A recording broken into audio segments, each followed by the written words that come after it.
Good afternoon. Welcome to the Midday Mull for Wednesday, the 21st of September. With Robert Murray McShane, one of the chapters we read today is Psalm 72, which is a psalm of Solomon. It begins, "Endow the king with your justice, O God, the royal son with your righteousness. May he judge your people in righteousness, your afflicted ones with justice." And as I read that, I thought, surely this would be the prayer echoed around the United Kingdom and possibly the Commonwealth at the moment as King Charles gets ready for his coronation, whenever that might be. And looking at what you're asking for him as a king, it's exactly what we're asking for our political leaders, that they would have righteousness, that they would judge people in righteousness and with justice, that they would do good. And a little later he continues, "May he defend the afflicted among the people and save the children of the needy. May he crush the oppressor." And it's looking at how the king, the ideal king, will actually bring about social justice, will actually deal with the problems of suffering, will help those that have no one else to help them.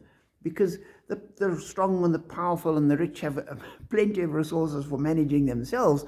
It's the people who don't have that are struggling, and the king needs to be on their side. And as I read that, I thought, we haven't seen this in many leaders at all. And there are many political manifestos which claim this. But inevitably, when you get into it, you find that the leadership are so busy looking after themselves and their party and their position that the poor and the marginalized and the widows and the orphans are not front and center of their intentions.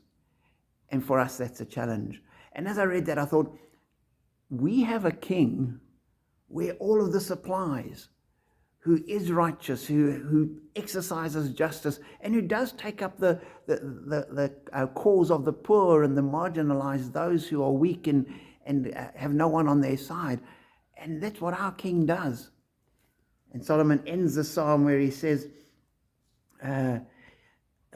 "May his name endure forever. May it continue as long as the sun.